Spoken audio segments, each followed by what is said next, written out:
大家好，我是麦门，这里是分享如何不盯盘、不短冲，只做趋势盘的频道。想当年你刚退伍，带着顶大硕士的光环，原本想说可以轻轻松松进入科技业，从此坐拥高薪。从小用功念书一路升学，好不容易熬到当完兵，可以开始赚钱，期待有一天能过上好日子，家人也都期待着你帮忙分担家里经济的负担。结果不知道为什么，无论怎么投履历都是杳无音讯。一开始你还能安慰自己说社会新鲜人了，很正常。但好几个月过去了，你的心越来越慌，还是收不到任何面试通知。家里人也开始被公司放无薪假，甚至有些人被裁员。你听说政府有补助国中国小聘人，于是硬着头皮去应征，职称是工友。结果在排队应征的长龙里，硕士变成基本门槛，博士或喝过洋墨水的留学生竟然也在抢这种再普通不过的饭碗。好不容易才在偏乡的国小找到工作，每天骑2小时的车在交通往返，只为了能领到单薄的薪水来勉强过生活。22K 毕业及失业都是当时的代名词，不止就业市场的惨况，房市也连带着被拖垮。一堆法拍屋一平5到9万，新屋被甩卖变现，中古屋价直接腰斩。台指从9600点跌到4200点，跌幅高达56%。而这一切都是2008年金融海啸的威力。大家好，欢迎来到麦哥说电影的频道。我们今天换个口味，借由电影来说面对市场大跌的操盘观念。台股、美股都才刚经历过大跌。我虽然已经提前在教学文章中提醒各位注意安全了，但投资人总是没有危机意识。这次我将会带你在10分钟内看懂电影《大卖空》，并为你解说里面的金融观念以及这场史诗级股灾的应对模式。在上次介绍贝莱德的影片里，我们讲到拉里·芬克协助设计出的金融衍生产品 MBS 不动产抵押贷款证券，后来成为了次贷危机的导火线。大卖空这部电影可以帮助我们更好地理解这整起事件究竟是如何层层叠起，又是为何从高塔坠落。很多人觉得历史事件虽然可怕，但毕竟已经是历史，过了就过了，不同年代的事情没必要深入了解。但我告诉你，在金融市场里，历史过了绝对不是过了，因为金融市场里的历史会不断重演。白话说就是金钱游戏的割韭菜模式，数十年来没有变过。就好比说台股加权指数在农历年后，我们顺势一路做多不做空，不抓回档转折，一路大涨了2000点，市场一片看好，甚至新闻媒体名嘴分析师都在喊台股上24000的时候，而我在113年4月7号、4月8号连续2次在微股利的免费教学文章中重复提醒，在我透过计算后得出这波满足点在20800多点，而加权指数即将到达20800多点之前，正巧那时候正要放清明节，所以我特地写了2篇文章，提醒了2次清明节后会变盘，这些教学都有记录的，不是马后炮乱掰的。但我的热心提醒总是一如往常的，基本没人会信。结果行情就在清明节后4月10号达到20883，台股就开始一路大跌，一周跌掉1600点，这也算是可以理解了。毕竟从2月涨到4月，投资人的心里肯定会有一个预期，就是股市很强，随便买随便赚，随便上车随便都涨上去的心理惯性。安稳地坐在车上的人，正常是不会预想到10分钟后可能会紧急刹车。依照我多年观察，很清楚韭菜们都是这种想法，总是容易失去戒心。所以我又在4月15号发一篇文章告诫众生，大跌还没有结束。结果4月19号开始，台股就创下单日最大跌点774点的历史记录。不止如此，接下来我将会跟你们分享一个重要讯息，同样也是冲击全球等级的危机正在酝酿。如果你还没察觉到风暴来临前的蛛丝马迹，这部影片一定要好好看完。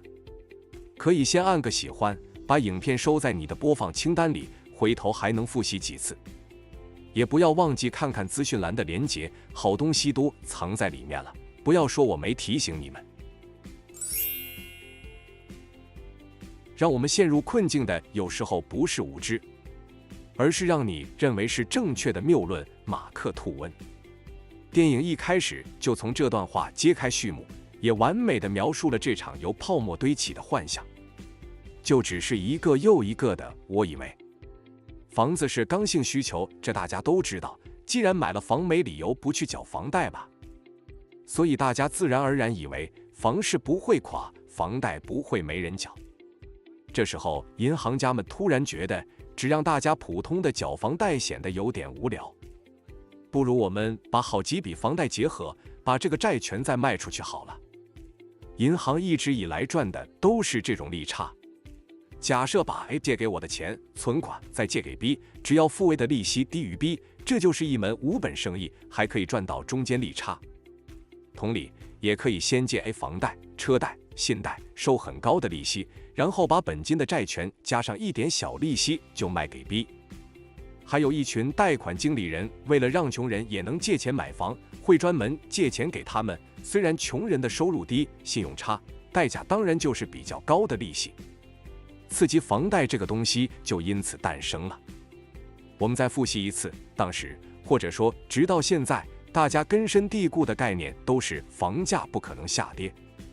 所以不管是什么阿猫阿狗，想来借房贷都没关系，也不在乎对方还不还得起。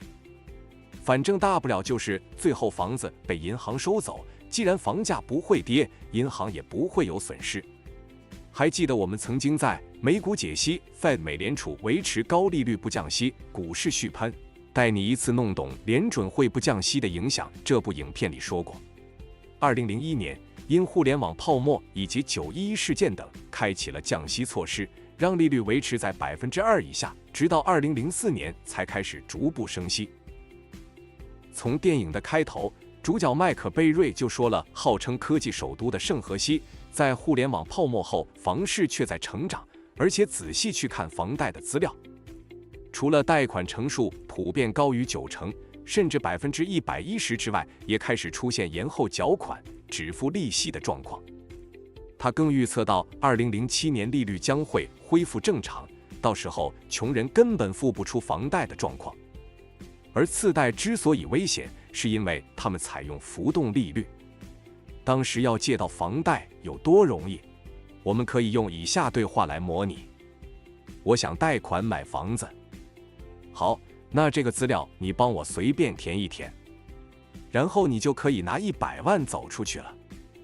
大概是这种感觉。你觉得那些贷款经理人会好心的跟穷人解释什么是浮动利率吗？或者会跟他们说现在刚好是低利率时代，所以你以为自己还得起？但一旦政府开始升息，你就会意识到自己本来借的就是高利贷吗？既然看清了整个金融市场的套路，麦克贝瑞决定要做空房市。但房市并没有选择权，合约可以做空。麦克贝瑞想出了一个方法，针对这些房贷合成的债券打造出保险，然后买爆它。简单来说就是，只要房贷发生泡沫，保险公司就要理赔给他。麦克贝瑞开始找上那些有推出相关债券的银行，让他们量身定做出保险。如果未来有一天这些债券违约变废纸了，保险就必须赔偿给他。他跑遍当时的大型银行，高盛、摩根大通、德意志银行等等，而大银行也纷纷嘲笑他的选择，认为有傻子自己送钱来，不赚白不赚。不过德意志银行里有个人跟着兜售这个保险，我们先称他为小帅吧。在小帅的努力之下，后来陆续有其他人发现这个商机，各路人马用各自的方式发现了美国繁荣的房地产市场背后的泡沫隐患。贝瑞用最笨但是最有效的办法分析了无数份抵押贷款数据，另一个基金团队则直接与房产经纪人、贷款经理人接触，看到已经有不少人试着脱产，看到他们如何把次贷当圣诞礼物一样到处乱发，甚至亲临夜店，发现连一个脱衣舞娘都花5%首付买了5套房子，终于相信房市存在巨大的泡沫。麦克贝瑞背后的金主从一开始就不愿意支持他做空房市。在电影里，背后金主就多次提及当时的美联储主席，也就是所谓的央行总裁格林斯潘，以及美国的财政部长，都认为房市并没有泡沫化迹象。要知道，格林斯潘可是个一打喷嚏全球就得下雨的财神老爷，在克林顿时代创造出零通货膨胀型经济奇迹，被媒体封为经济学家中的经济学家。这样一个大神都说房市不会倒，背后金主又有什么理由要跟他对赌？此时他们发现，号称中立的信用评分机构原本应该要对每个债券还钱的能力进行妥善评分，但因为评分机构之间也有竞争关系，为了留住客户，他们根本不会给出太低的评分，许多垃圾债券都被评为 AAA 级。也因此，市场才会盲目相信房市债券有多安全。不久后，房贷违约率也飙破 13%， 房贷债券的价格却依然持续上涨。麦可贝瑞的基金亏损近20%，其他团队也面临了被追讨抵押品的状况。只不过碍于合约，他们无法干涉麦可贝瑞的投资决策。在面临如此庞大的亏损时，为了避免投资人撤资无法持续支付保费，麦可贝瑞只好禁止投资人赎回资金，而金主则是愤而提告。为了坚持自己对于泡沫的看法正确，经历了各种腥风血雨对抗，该来的崩盘终于挡也挡不住。果然如他所预测的，2007年利率调整回 5%。次贷公司纷纷倒闭，大型银行重挫，雷曼兄弟直接宣布破产。政府出手接盘才勉强止血，但仍带动全球经济衰退，冰岛破产，欧债危机爆发，全球重要股市都面临腰斩。只有这群大卖空在市场血洗的时候狂赚上亿美金，麦可贝瑞的基金收益率达到了夸张的 489%， 将近5倍。在电影中有许多金融衍生性产品的专业术语，可能会导致大家在观看过程中感觉有看没有懂。实际上这就像电影里说的，华尔街就爱利用高深的名词，让你以为他们很行，甚至让你无力过问那些投资。直到现在，散户投资人还是经常在银行的鼓吹下买入自己根本不了解的金融商品，只幻想着能有多少收益，却完全没看到背后风险。这就是为什么我只专注在 K 线图，只看盘面告诉我的讯息。听那些专业人士胡说八道久了，会严重降低自己的判断能力。如果你总是喂孩子吃饭，孩子长大就会连自己拿筷子吃饭都拿不好，大概就是这个概念。市场其实很单纯，就是供给跟需求不平衡时就会产生大行情，供给需求平衡的时候，盘面就不上不下形成盘整，就这样而已，没你想的复杂。所以复杂的不是市场，是有太多人为操作变出一堆奇怪花样，想骗你的钱。更复杂的是，由于你不懂得金融市场的套路，下单时内心出现各种复杂的小剧情。韭菜们经常都是我以为涨得差不多要跌就开始做空，我以为跌得差不多要反弹就开始做多。你的以为是有根据的还是凭感觉的？不管你平常都以什么资讯为参考，基本面也好，消息面也好，技术分析也好，至少你要有个固定依据吧。我说的是固定的，像大企业营运的 SOP 标准流程一样的评估方式。若你没有自己的 SOP， 至少要有个辅助工具吧。像我为了让自己的 SOP 更完整，并且希望同整过的海量讯息能直接在 K 线图上呈现，因此研发了超直觉波段软体，提升盘前预判以及盘中确认的速度，能帮我把杂讯和心中的我以为成分降低，能更直觉且快速读出盘面讯息。如果你也想试试看，点击资讯栏连结免费试用，还可以参加限时活动解锁进阶功能。除了前面介绍过的 MBS 刺激房贷之外，这次事件会引发连环爆，让金融市场整个大崩盘。还有一个重要的原因，它的名字叫做 CDO 担保债权凭证。简单来说， MBS 是由房贷组成的债券。那当然，信贷、车贷也会有各自组成的债券跟他们各自的名字。因为房子就那些， MBS 再怎么卖还是有极限的。但银行想赚钱的欲望怎么会有极限呢？于是他们又想到把一堆 MBS 组成一起来卖，甚至结合信贷、车贷的债券。而这样一串一串的肉粽就称为 CDO。 最棒的是，大家都知道卡奴很多，很少人能清偿信贷，所以信贷明明风险比较高，但只要把信贷跟房贷绑在一起卖，信用评级就会神奇的变成 AAA 级。我们可以用一个简单的例子来理解这整个局面是如何形成的。假设在拉斯维加斯的牌桌上，小明正在跟庄家玩21点，小明今晚手气不错，已经连赢10把了，这次决定把100万筹码直接 all in。后面的观众看热闹之余有点手痒，贾根怡也拿出10万开始打赌，小明会不会赢，赔率是1比10。丙跟丁听到这个赌局，又针对这场赌局进行对赌，赔率1比20。如此无限延伸下去，过程中杠杆层层叠叠，后面的那些赌局都是 CDO 的一种。此时牌局结束，小明输了，一路清算下去，因为杠杆的效果，亏损被放大，很多人宣布破产。最惨的还是那些连21点规则都没搞懂，只是看小明前面连赢好几场就跟着下注的人。不要以为自己在金融市场里交易有比赌博安全，实际上不明白游戏规则，看不出趋势的人，不也只是在赌今天往上还往下吗？然后遇到爆仓就只会加码，幻想着下一单可以赚回来，这不是赌徒心理是什么？前面说了，历史总是不断重演，连接到今天，不得不联想到中国房市的崩跌，以及推背图的预言。推背图相传是唐朝皇帝李世民命令天文学家跟算命的相士写成，为了可以一窥天机，后来却长期被列为禁书。正是因为预言太准确，攸关国运，不能够随意泄露。总共60则预言，述说了唐朝以后2000年的命运。而2024年正是符合第43项说到的。黑兔走入青龙穴，因为按照天干地支的计算，2023年是黑兔年，2024正是青龙年。具体来说会发生什么事呢？却是欲进不进不可说。中国内部无论是政局或是经济，都处在这样似乎会走向尽头，却又不会灭绝的状态。